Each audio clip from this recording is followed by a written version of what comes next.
C'est toujours Nomals pour team-a.com. Nous sommes à La Solane numéro 4 à La Roche-sur-Yon et je me situe autour de nos admins Counter-Strike. Vous les connaissez peut-être, c'est normal, ce sont les admins de Nexen. À ma droite, Siam, Enishi et à ma gauche, Abba.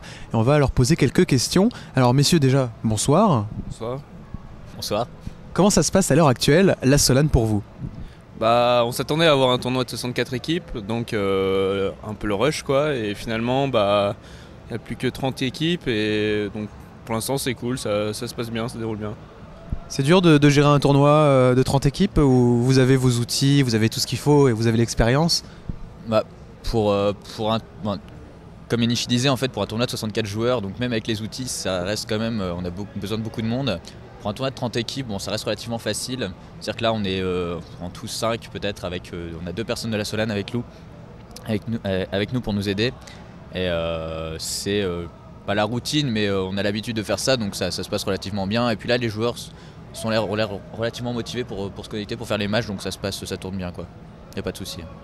On voit quand même qu'il y a beaucoup de LAN qui font appel à vous pour se déplacer, pour que vous veniez administrer leur tournoi Counter-Strike. Est-ce que vous êtes obligé de refuser des fois des propositions?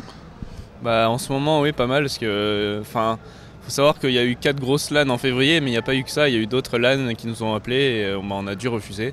Et là honnêtement on commence un peu à saturer, et donc je pense qu'en mars-avril on va devoir faire pas mal de refus. Est-ce que Nexen recrute alors pour monter des équipes peut-être à envoyer partout en France? En fait, on n'a jamais eu nos portes fermées. En fait, on a toujours été à la recherche de monde motivé. Et le problème, c'est je dirais que, je vais donner un exemple concret. On a fait l'Assemblée Générale donc, en octobre dernier. On avait annoncé sur le site et tout, comme quoi les gens pouvaient venir et assister. Et puis ça nous permettait de les rencontrer et pourquoi pas de travailler avec eux par la suite. Et il y a une personne nouvelle qu'on a vu venir, quoi. Et on l'a jamais pu revu après l'Assemblée Générale.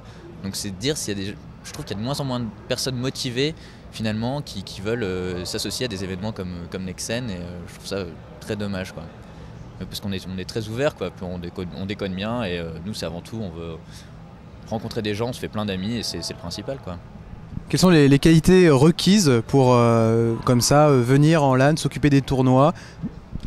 Les qualités requises, il n'y en a pas vraiment. En fait, toute personne motivée, je dirais qu'une motivation est capable d'apporter sa petite graine et puis de faire évoluer la chose. Donc non, il n'y a pas vraiment de qualification. Alors forcément, on va dire, ce qui est le plus recherché, on va dire, c'est tout le côté technique, où là il y a très peu de personnes compétentes, et donc elles sont très recherchées.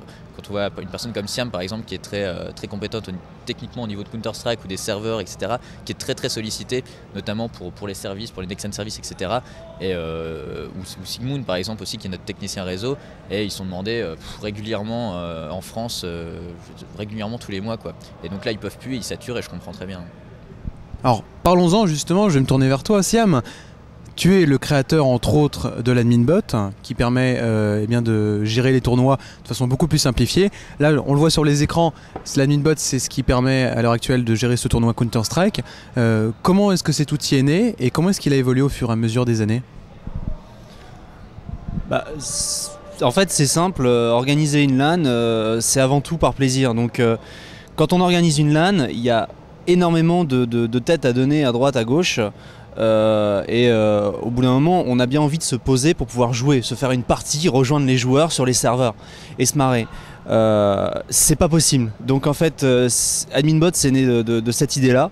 On voulait jouer, on voulait le plus possible, être libre le plus possible, et c'est comme ça qu'est né AdminBot. Donc on voulait quelque chose qui gère un peu les tournois, un peu à notre place. C'est tout. Donc maintenant c'est devenu quand même une grosse architecture, hein. Elle est utilisée entre autres en partie à la Coupe du Monde des jeux vidéo. Ça permet d'avoir des tournois efficacement gérés. Et puis alors on va terminer sur cette Assolane. Pour vous, organisateur de tournois, organisateur de LAN avant tout, qu'est-ce que vous pensez finalement de cette Assolane numéro 4? C'est plutôt une réussite ou plutôt un échec? Honnêtement je crois que c'est leur premier gros événement. Je pense qu'ils ont quand même montré pas mal de motivation à ce niveau-là. Donc je pense que c'est plutôt une réussite. Bon après malheureusement ils ont eu une date qui n'était pas vraiment à leur avantage. Donc la dernière semaine de février, après 3 grosses LAN, c'est sûr que c'est pas super cool, et je pense que c'est ça qui est... Du coup on voit que les salles sont vides, enfin à moitié vides, mais Je pense que dans l'ensemble, je pense que c'est une réussite pour eux et il faudra compter sur eux dans l'avenir. C'est aussi ton avis, Abba? Ouais, je suis un peu d'accord, c'est-à-dire qu'on voit qu'ils sont très motivés. D'ailleurs, il y a des personnes très compétentes ici. Aujourd'hui, bon, ils ont quelques soucis forcément parce qu'ils n'arrivent pas à remplir leur événement. Donc forcément, ça pose des problèmes de trésorerie et donc forcément organisationnel. Mais bon, ça, c'est, je veux dire, c'est difficile à prévoir. C'est sûr que, comme disait Nishi, après, je veux dire, un mois de février relativement chargé, les joueurs, je dirais, se déplacent beaucoup moins sur le dernier event. Surtout que c'est en plus le moins connu, celui qui a le moins de prestige, mais on voit quand même qu'ils ont beaucoup de motivation. Quand on voit par exemple la zone publique qui est quand même relativement... on sent qu'ils ont voulu faire quelque chose de bien avec la scène et tout. Bon, faut voir ce que ça va donner au final, hein, parce que c'est la première fois qu'ils font ça, donc on espère que ça va tenir le coup, mais on sent qu'il y a l'envie et ils ont envie de faire de grandes choses et je trouve que c'est un bon point quand on voit que nous aujourd'hui on manque de moyens humains et qu'on voit des assos comme ça qui naissent et qui essayent de faire des choses qui sortent un peu de l'ordinaire. Je trouve que ça peut vraiment faire évoluer l'e-sport, quoi. Eh ben merci à vous trois, on vous remercie, on vous souhaite bonne continuation pour le tournoi Counter-Strike qui est déjà bien avancé. Nous avons rendez-vous dans une prochaine vidéo, toujours sur teama.com. À tout à l'heure.